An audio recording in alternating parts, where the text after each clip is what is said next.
Alors, bienvenue dans la deuxième partie du, de Sémaplique où nous allons simuler l'inversion automatique du sens de rotation d'un moteur à travers les capteurs, à travers deux capteurs.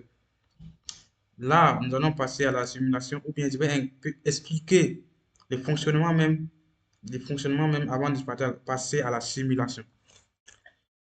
Ici, d'abord, qu'est-ce qu'il faut comprendre ici d'abord?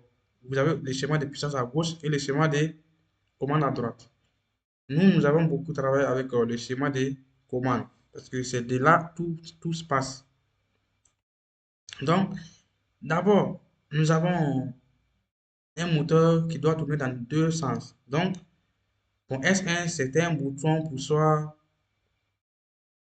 pour arrêter, éteindre pour arrêter le moteur ou bien pour arrêter le moteur même, c'est pour arrêter le moteur. Donc, mais sur S2, c'est pour faire marcher le moteur dans le sens 1. Donc, c'est KM1 qui sera excité.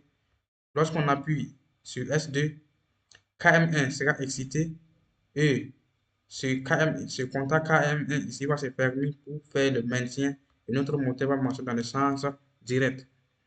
S3 ici c'est quoi? Le bouton poussoir S3. Lorsque le bouton poussoir S3 est excité, KMD va, la bobine KMD va s'exciter et le moteur va marcher dans le sens indirect à cause du maintien ici. On va passer à la simulation. Rien que la simulation des deux sens de marche pour voir. Juste la simulation des deux sens de marche. Rapidement, rapidement.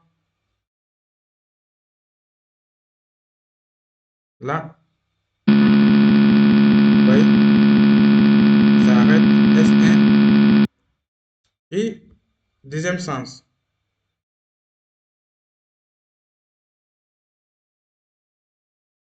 Vous voyez, deuxième sens. Ça arrête. En fait, le logiciel là bug un peu. Le logiciel là bug un peu, donc il y a un retard. Lorsque j'appuie, ça fait un petit retard avant de donner. Il y a un retard. Donc, c'est pas, c'est dû à mon PC, je sais pas trop. Donc, maintenant, ça c'était la simulation du marche direct et indirect. Maintenant, nous allons ajouter des capteurs. Ces capteurs vont servir à quoi? Voici les capteurs S4 et les capteurs S5. Ces capteurs vont servir à quoi? Ces capteurs vont servir à inverser, c'est-à-dire, imaginons que nous étions en train de marcher dans le sens direct. Si, si nous étions en train de marcher dans le sens direct et que le capteur S5 détecte quelque chose, il doit, il doit, c'est-à-dire, c'est nous, on a dit non, que lorsque le capteur 5 se ferme là, que le moteur n'a qu'à marcher dans le sens indirect. Vous voyez? C'est nous, on a décidé. Nous avons décidé que non, lorsque ce capteur S4 va se fermer là, voilà, supposons, voilà, c'est très simple. C'est-à-dire, on va prendre l'exemple d'une porte automatique, l'exemple d'une porte automatique, c'est-à-dire la porte, lorsque les portes publiques là, lorsque vous voulez rentrer là, vous voyez que la porte se ferme, s'ouvre automatiquement. Supposons que vous avez le capteur S4 ici. Donc, lorsque quelqu'un arrive à l'extérieur et que ce capteur détecte la personne là, ce capteur va fermer S4. Si ce capteur ferme S4 là, notre moteur va marcher automatiquement dans le sens direct. Et dans ce sens direct là, il va, il va, il va ouvrir la porte. Il va ouvrir la porte et la personne va rentrer. Vous voyez? Ça, c'est juste une application, un exemple d'application. Vous voyez, non? Et ce capteur S5, et ce capteur S5, lui, il va servir à fermer la porte. C'est nous, on va supposer, par exemple, que ce capteur S5 là, vous savez qu'on ne peut pas ouvrir la porte et puis fermer la porte avec le même sens. Non. Par exemple, le S4, on va dire que le moteur va marcher dans le premier sens pour ouvrir la porte. Et le S5, par exemple, le moteur va marcher dans le sens 2 pour maintenant refermer la porte, pour devenir à sa position initiale, par exemple. Vous voyez, c'est-à-dire, ici, il marche, il va fermer la porte, il va ouvrir la porte avec le S4 et le S5, va devenir sa position initiale. Donc, c'est juste une petite application, exemple d'application qui s'est donné. Vous voyez? Donc, nous avons dit que le S4, lorsqu'il se ferme là, il va fermer.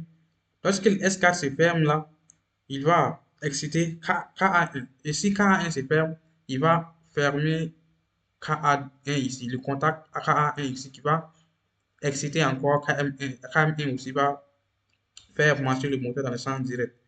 Et S5, c'est la même chose. On va passer à la simulation pour voir. Vous allez voir.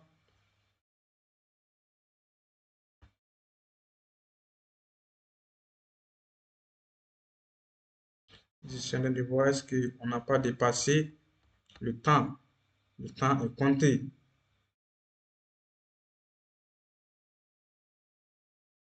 On passe à la simulation, vous allez voir. Bon,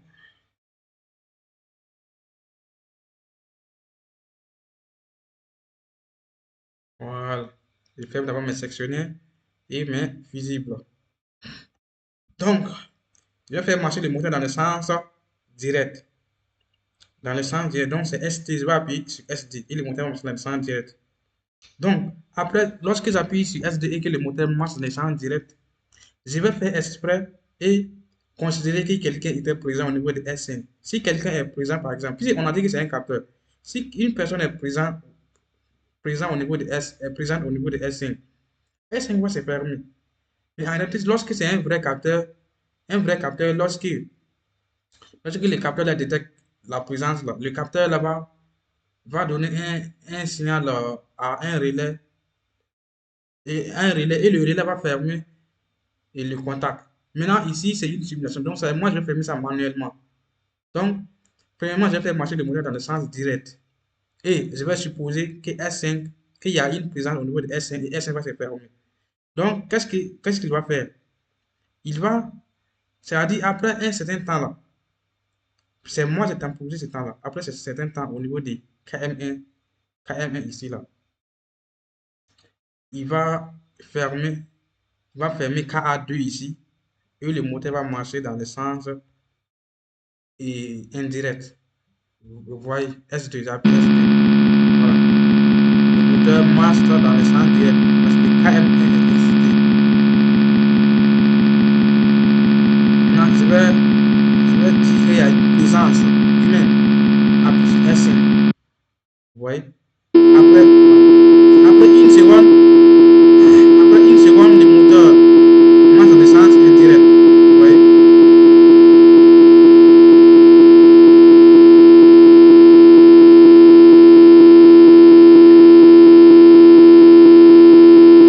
Vous voyez? Maintenant, je vais dire qu'il y a quelqu'un qui est présent au niveau de S4. Vous allez voir.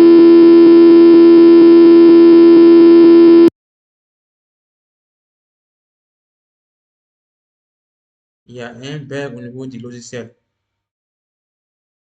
Je vais dire qu'il y a quelqu'un qui est présent au niveau de S4. Vous voyez? Et il se ferme automatiquement.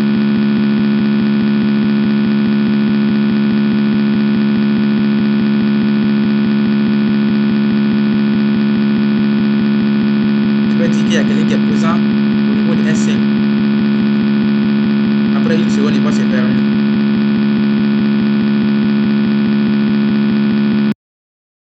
C'est ferme.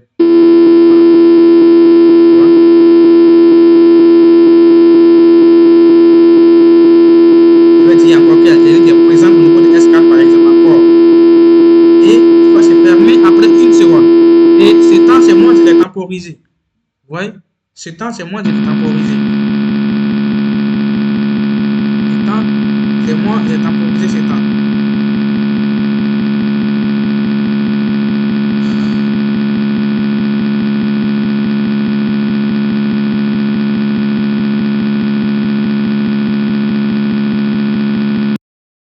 Vous voyez? C'est moi qui l'ai temporisé ce temps ici, KM2 et KM1. Temporisé au retard. Vous voyez? KM2 est temporisé au retard, KM1 est temporisé au retard, même temps. Une seconde, ou bien 2 secondes, 2 secondes. Voilà, c'est-à-dire, c'est le temps à laquelle on veut qu'après ce temps-là,